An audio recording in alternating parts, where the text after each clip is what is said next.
PM Weekly starting right now, bringing emergency managers from around the world together to learn, share and collaborate. Good morning, good afternoon, depending on where you are at in this great land. And I want to bring Dan in here before we get started with the conversation. Dan. Hey, good morning. Hey, bud, how's it going? It's going, man. Multitasking as the EM does. Absolutely. You know, one of the things that I just want to kind of bring up right now is we're looking at the recovery process going on over with the hurricanes, with the tornadoes that occurred. Yeah. I know that we're looking at possibly more tornadoes coming, which is going to be the first time they've had tornadoes in the month of December. Which they're saying, which is kind of interesting. Well, I mean, ultimately, I don't want to put a false statement out there. They do get them every once in a while, but they're getting some of the worst they've had in December. Right. So I'm actually nervous because I'm going back there to start. I'm driving back there tomorrow. I'll be back in Oklahoma and Missouri for the next 2 weeks for the holidays, and so I'm a little nervous about what's going to happen when I get back there. And but I'm luckily, you know, I have some training in the matter. But yeah, it's a big deal. I mean, I'm watching all the news and the follow up and the articles that are coming out. We're going to be in the months and multi-million dollars of recovery. This is going to take years. Yeah. Yeah, and it's sad. I mean, you know, especially with the death rate that happened with this particular cell that came through, and just people at the beginning really weren't taken too seriously until things became serious.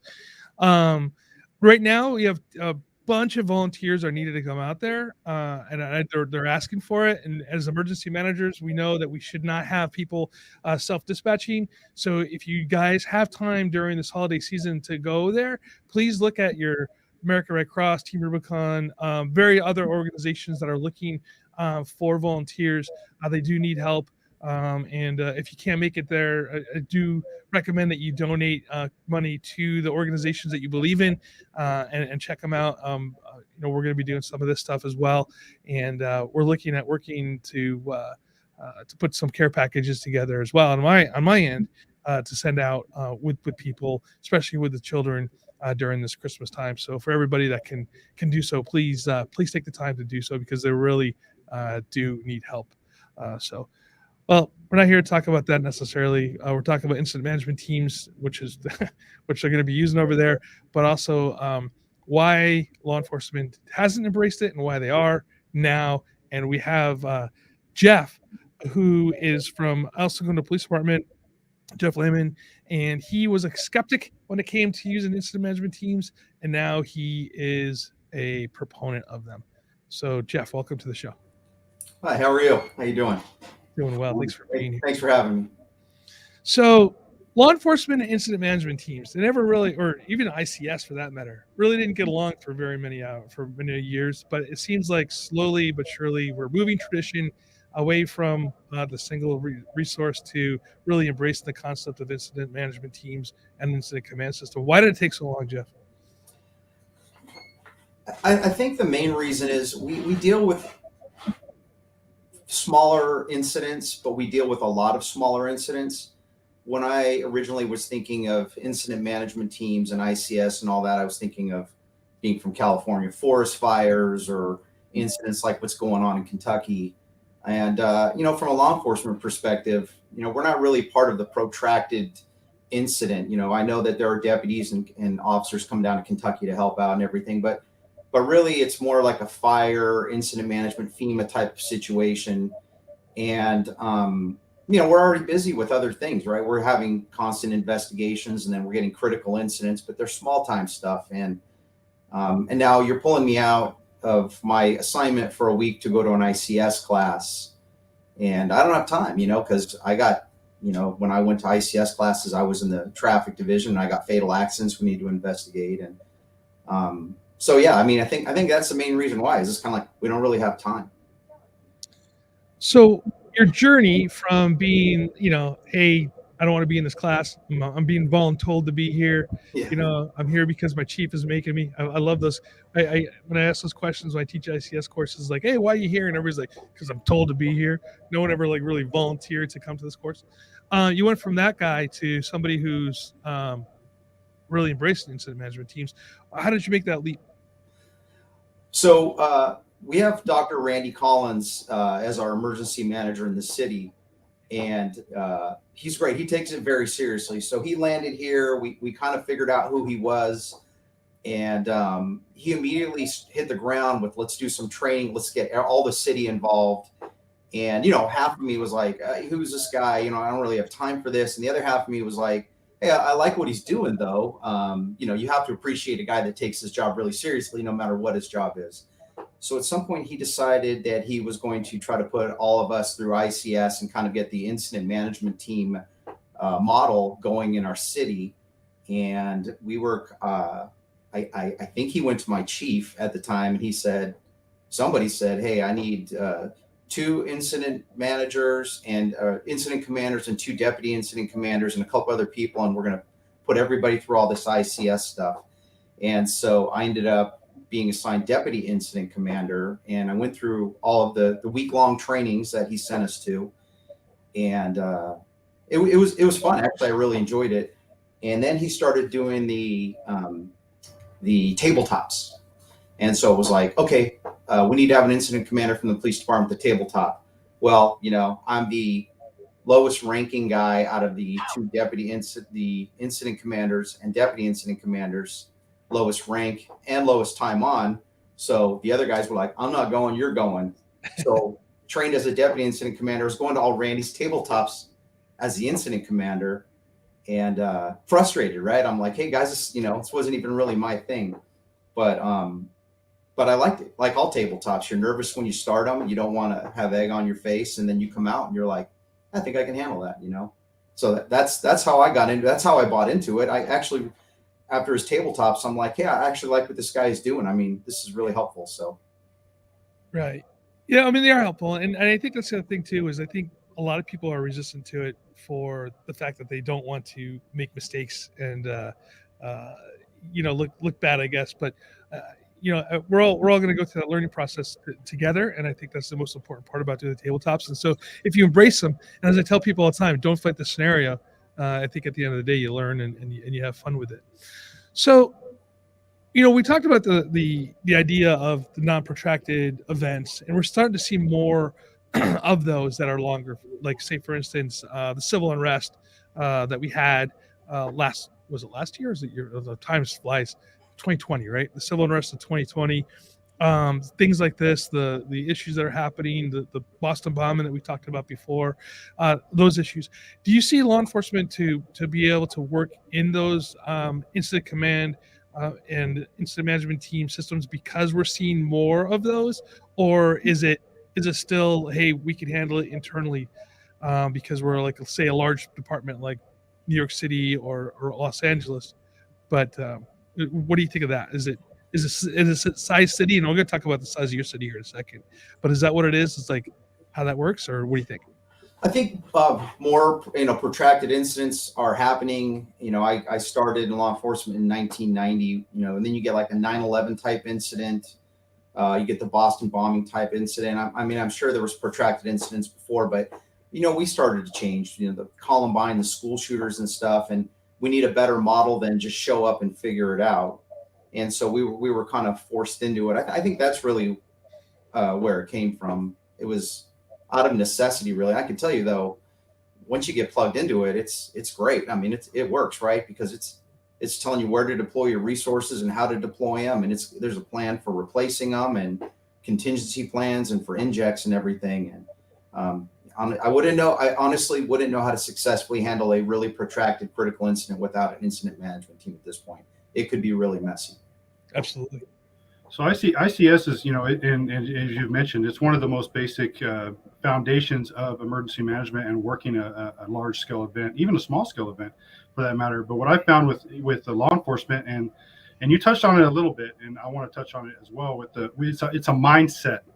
And when I teach ICS, and when I come across law enforcement, it's a lot easier to get buy-in and a change in mindset when you refer to the incident command system as command and control. Why do you feel that ICS, or how? Let me reframe it real quick, because I can go into opinionation. How do we embrace ICS in such a way that we can change the mindset of law enforcement and coming into ICS and thinking differently about what it is? Well, I mean, I think it's what Randy did. He got buy-in from city leadership, and we were forced to do it. We didn't want to do it. I didn't want to do it. Just like Todd was saying the whole time, I'm like, I got other things to do. All of us were like, but we got there, and then we were doing these again, especially at the ICS class, these uncomfortable tabletops where you're screwing up, and you're like, people, I'm being exposed for my weaknesses here, And but you come out better, you come out believing in it. So yeah, policemen, we just do not like change. I'm as guilty as anybody. I mean, I got it figured out. If I don't have it figured out, I'll figure it out. But I think for emergency managers in their city, I really think it's important for them to get a hold of their police chief and say, we need to be doing things together. And I'm not talking about two-hour things. I'm talking about 1 week things. And finding the right people, right? You got to find influential people. You got to find people within the department that not only will go and buy into it, but then they can convince other people this is a good thing too. You don't want to send a police lieutenant over there that comes back and just, goes back to work and doesn't say anything. I working with Randy, and, I came back and I'm like, hey, changed my opinion of him and what he was trying to do. And long answer, but I think I answered your question. No, it's a great answer, and that's the way Dr. Collins did it. Is the way it should be done, is by seeking engagement and seeking the consistency of engagement in doing so. But now that you've embraced ICS, do you believe that the size of the jurisdiction determines the outcome of ICS and how it's used? You think it's harder to utilize an IMT in a small jurisdiction? I think it definitely would be. You watch like LAPD or LA Sheriff, and when they have an incident, whether even it's a kind of a homicide that makes the news, something going on Hollywood Boulevard or something. I mean, they're large and in charge. They show up and they got their rigs there, and they got PIOs, and they have everything going on. Smaller cities, we've got 1 or 2 PIOs, and we've got 1 or 2 trained incident commanders. Now, in our case here in El Segundo, here in the South Bay, we're a group of small cities that work very closely together. Manhattan Beach, Gardena, Redondo Beach, Hermosa Beach, Torrance PD, Hawthorne PD, Inglewood PD. We work really close together.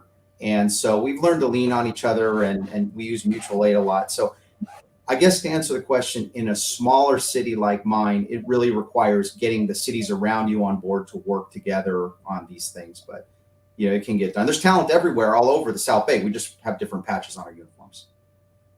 How hard is it to really coordinate between all those different cities and get the buy-in from each jurisdiction?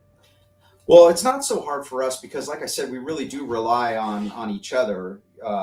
Recently one of our neighboring cities had an active shooter at a pier, and everybody showed up. It's just, we just expect it. We had a couple officers get shot 10, 12 years ago, and everybody showed up. We just know everybody. We know who's going to show up. We know they're going to help us. We were used to working with them. So I might be different for other agencies. I mean, I heard, that there are some departments that work next door together that don't have a relationship. And that would obviously be a huge problem. But we don't have that problem here in the South Bay.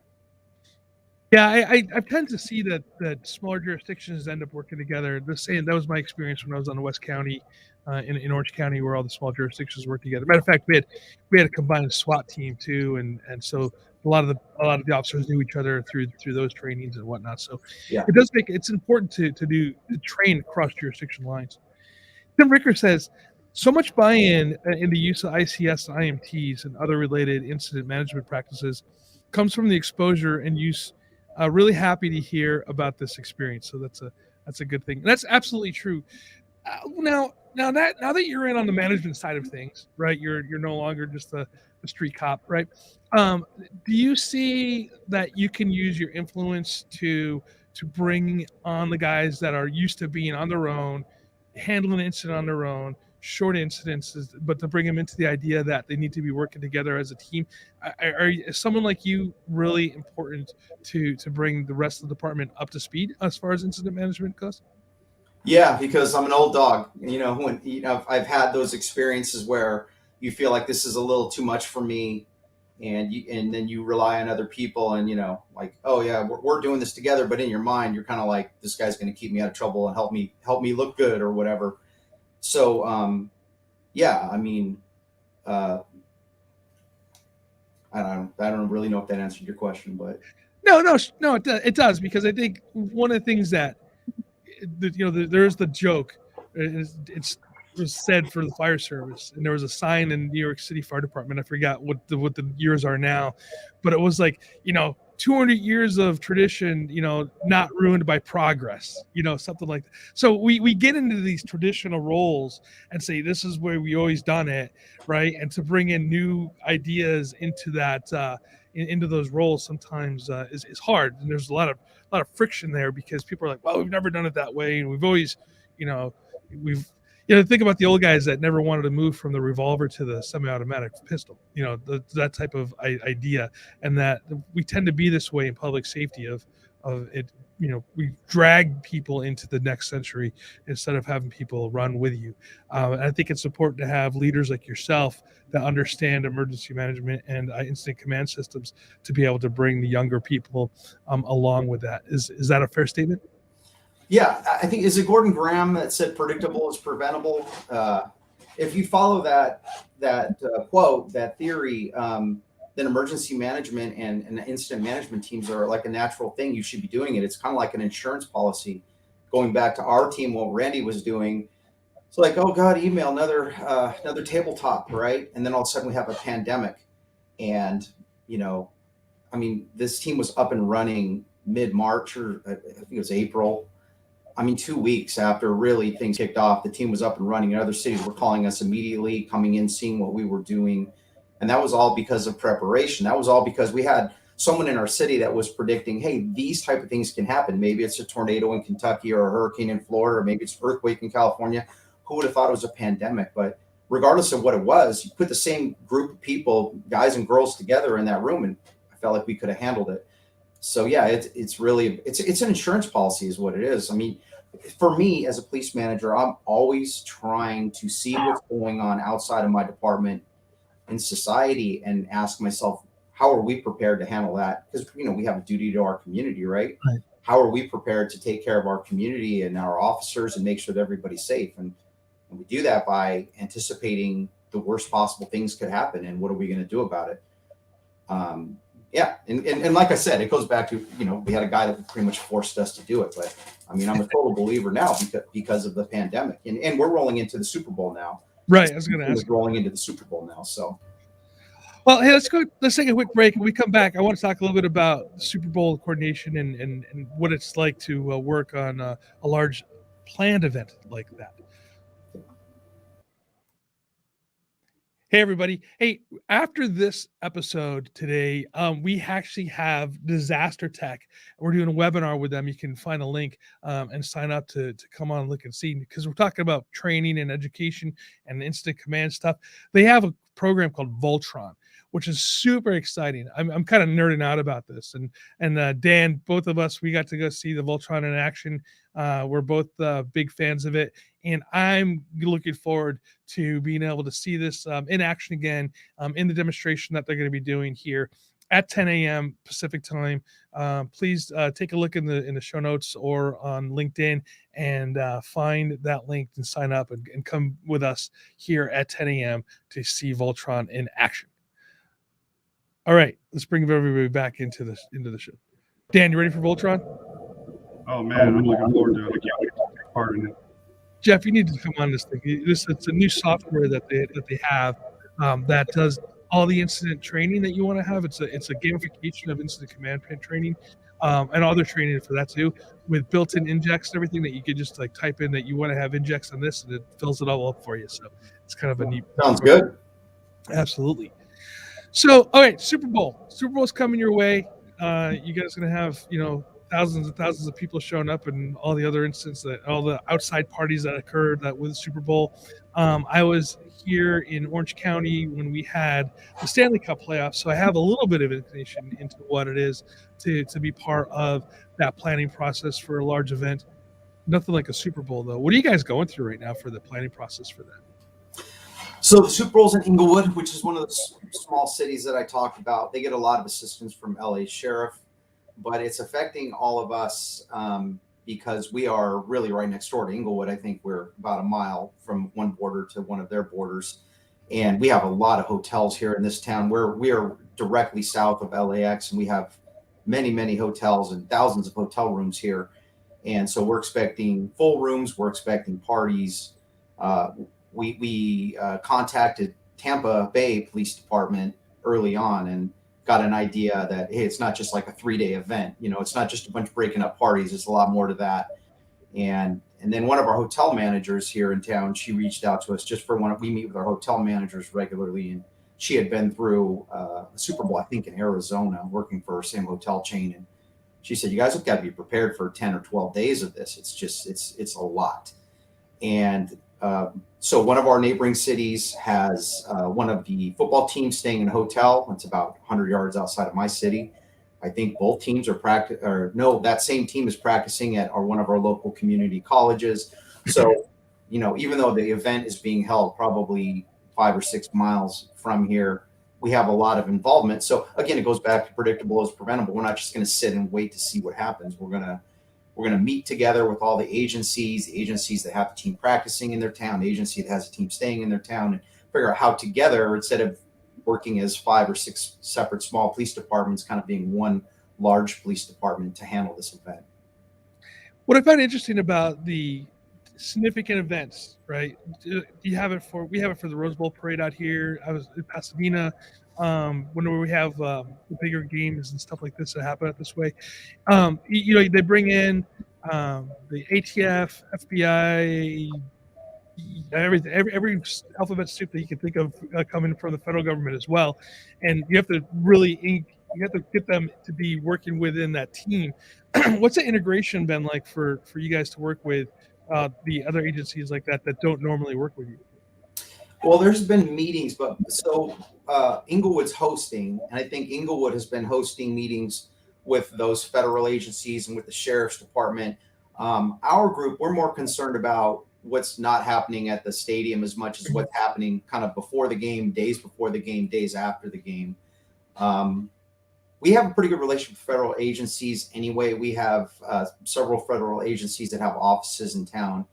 And actually, one of the ones we work closest with is federal air marshals. And they work really well with law enforcement here in this town. So we're kind of in the loop on what's going on. We know how many of them are going to be in town and how many of them and where they're from and where they're staying and all that kind of stuff. So that is so far the extent for us is just really handling our cities and what's going on in our cities.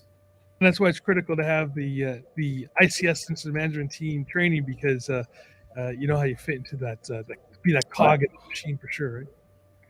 Yep. So what advice would you say to any police department that's out there that is really still pushing back against using incident command system? Don't wait. I mean, again, I hate to bring it up. My wife's from Kentucky, and we're praying for all those folks in Kentucky. Her entire family lives there. But, you know, talk to someone from Mayfield Police Department 6 months from now. Talk to someone from Boston Police Department. Talk to people from Aurora. These people that have had these big incidents, and ask them if they regretted just sort of handling things from the hip, right? We'll figure it out when we get there, because, you know, it works till it doesn't. And then when it doesn't work, you're in a world of hurt. We're really good at handling murders, you know, critical incidents like that. And we're pretty good. We really generally don't fail at those, but I don't want to be failing on the really big things. And so be ready. I mean, like I said, it's an insurance policy. It's the same reason you have homeowners insurance and car insurance is maybe once every 10 years, someone's going to crash into your car. But man, when they do it, you're really glad you had it. And so our city leaders were smart, and they invested in the incident manager. They invested first in an emergency manager for a small city. They found the right guy who didn't just sit in his office and surf the internet. They found a guy that made everybody who did or didn't want to do things. And they invested in, when the pandemic hit, they invested in order to protect the employees, in order to protect the citizens. They invested in the all hazards incident management team, and it paid off. So take it seriously. Don't wait. Don't wait. So let me ask this. So now that you're a proponent of ICS, and this in general is something that a lot of people don't understand, is that ICS is, it's a perishable skill. I mean, it's one that you use it or you lose it. And there is a certain level of in the ultimate about ICS is you don't have to have it very deep. It's not required, but it's heavily recommended that you have a lot of redundancy there. So now that you're a proponent of it and you guys are walking in the same direction, what advice would you give others to pull others in from their organization to help them walk in the same direction? Well, okay, first do it. First get a guy that's going to make them do it and become proficient at it.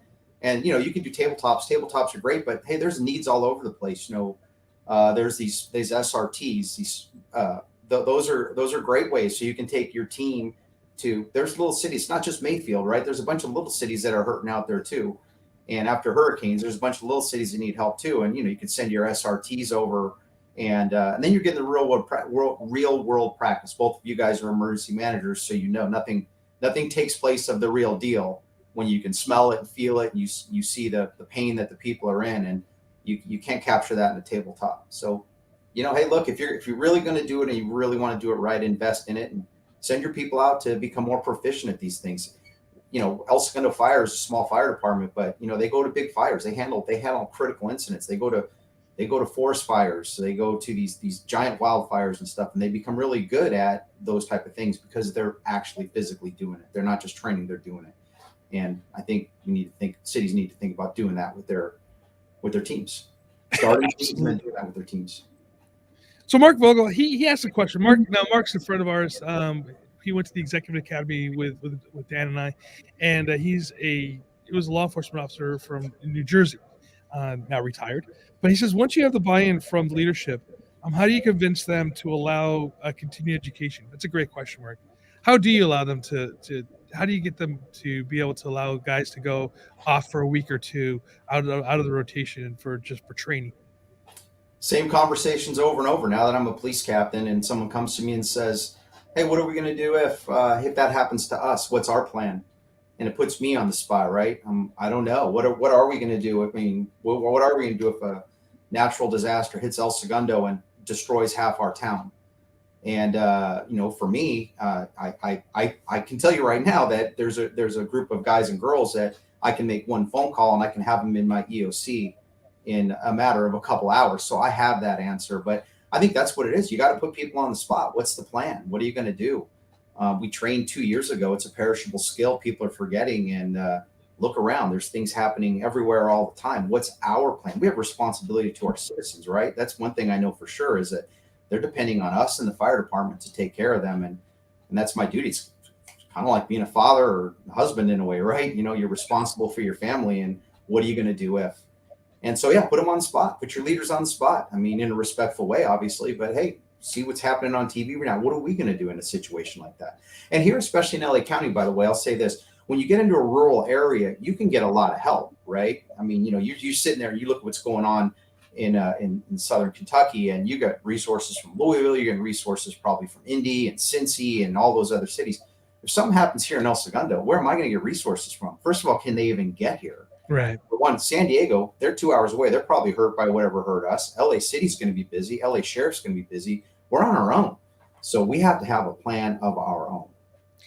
Yeah, and COVID has shown that, you know, to be the case nationwide, because we used to be able to rely upon people coming in from other places.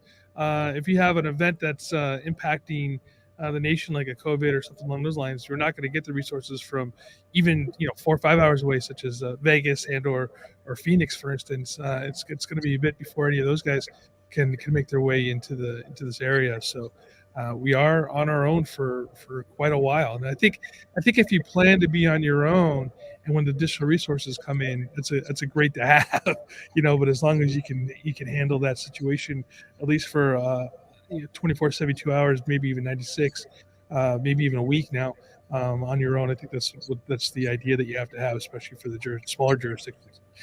I'm going to let you leave. We're going to close up here in a couple of seconds, but any parting words for everybody? Yeah. First of all, thanks for taking the time, and for all emergency managers on behalf of law enforcement, hats off to you. I'll tell you, it's one of those things where who's on TV right now? You watch the Weather Channel every time it's going on. It's emergency managers. And so hats off to you, because you're handling the real big stuff. And when when things are happening, we all look to you for leadership. And so thanks for that.